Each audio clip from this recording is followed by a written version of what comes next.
Upang mapanatili ang kaayusan at mapigilan ang krimen sa mga komunidad sa Quezon City, nagsagawa ng Oplan Galugad ang QCPD Police Station 8 sa isang barangay sa Project 4. 7 individual ang nasitang walang damit pangtaas habang 2 ang natikitan matapos maaktuhang umiinom sa pampublikong lugar.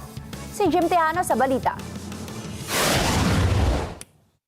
Pasado alas 10 ng gabi, Mayo 27, nang ikasa ng QCPD Police Station 8 ng isang surprise inspection o mas kilala bilang Oplan Galugad sa isang komunidad sa Project 4 Quezon City. Kasama sa operasyon ng mga tauhan ng QCPD Task Force Disiplina, hinati sa 3 grupo ang mga operatiba para mas mapabilis ang pag-iinspeksyon sa mga eskinita at pampublikong lugar. Bago ang operasyon, pinaalalahanan ng mga pulis at law enforcers na manatiling kalmado at maayos sa pagpapatupad ng mga ordinansa ng lungsod. Pagdating sa lugar, ilang kalalakihan ang agad na naaktuhang nagiinom sa gilid ng kalsada. Actually po, medyo hirap talaga kami sa pagpapatupad, lalo na po ng pag-iinom sa labas, mga videoke, yung everyday na ingay po sa gabi.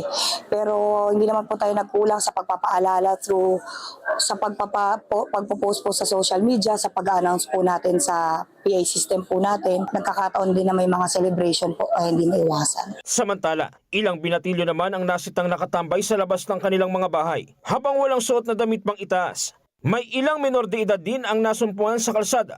Sa 10 oras na ng gabi, isa-isang dinala sa barangay hall ang mga nasita. Ang iba'y pinagsabihan lamang, habang ang mga lumabag sa ordinansa, tinikitan. Meron po tayo na warningan din po, mga 5 po.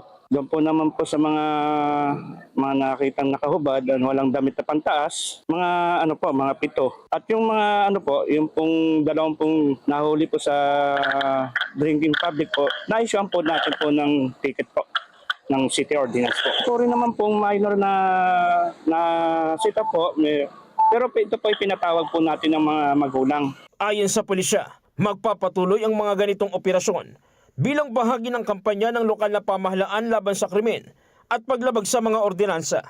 Patuloy po nating ipapatupad ang disiplina at implement po tayo ng batas at mga ordinansa. Ang kapulisan po ay hindi lang po kami nanguhuli but also ine-ensure po namin ang safety ng publiko. Kaya hinihingi po namin ang suporta po ng komunidad. Jim Tejano, para sa mata ng Agila, matatag, matapang, matapa.